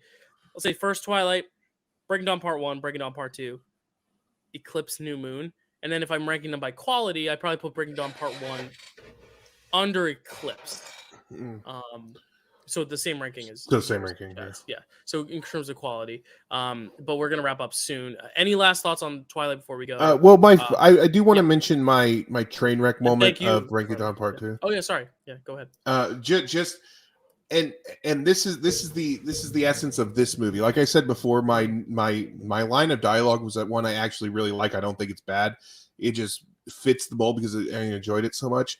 The train wreck moment is actually a moment that I think improved this movie, but it also was really like, it was cheap but awesome, which was the fake out. I thought the fake out was pretty cheap, but it was also amazing. Like, it was great. So it's not bad. That's kind of the essence of this movie, is that it's not bad. It works out, but there is like a cheese factor, which I love. So that's my thing there. Let's talk about our scoring on as a franchise. As a franchise. Yeah, I kind of alluded earlier. As a franchise, I'm like right in the middle. I don't think it's a great film franchise. I don't think it's a bad one. But the stuff that's bad, some of it's good, some of it's really bad. So I'm going like 2.5 shakes of ketchup on that bun that will never come out of the bottle. Out of 5. There was half shakes. You're absolutely right. I'm giving it 2 parts out of what should have been one movie. So yeah, because it's not. And for those of you who don't know, with our scoring, a movie that is bad and entertaining because it's bad is higher. It gets a higher score. If it's good and entertaining, it gets a lower score on this because we're looking for the bad entertaining quotient.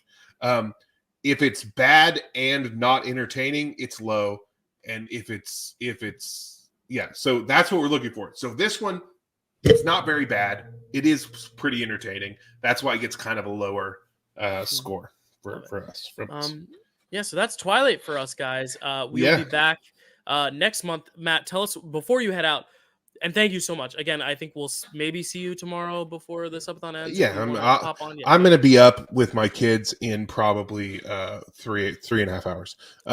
So well, go sleep, or if you want to stay up all night with me, you can watch Airplane with me at 4:30. I'm going to try to sleep, but I did drink 2 Monsters and a pot of coffee just since we've been on the thing. So, oh my god. But yeah, please let us know what we're doing next month, and then we'll let you. Next month, we are in celebration of one of my most anticipated movies of this year, Dungeons and Dragons: Honor Among Thieves. We are watching the Dungeons and Dragons movie that came out in the year 2000, starring Scott Wolf and Jeremy Irons and Sean. Is it Sean Wayans? Marlon Wayans?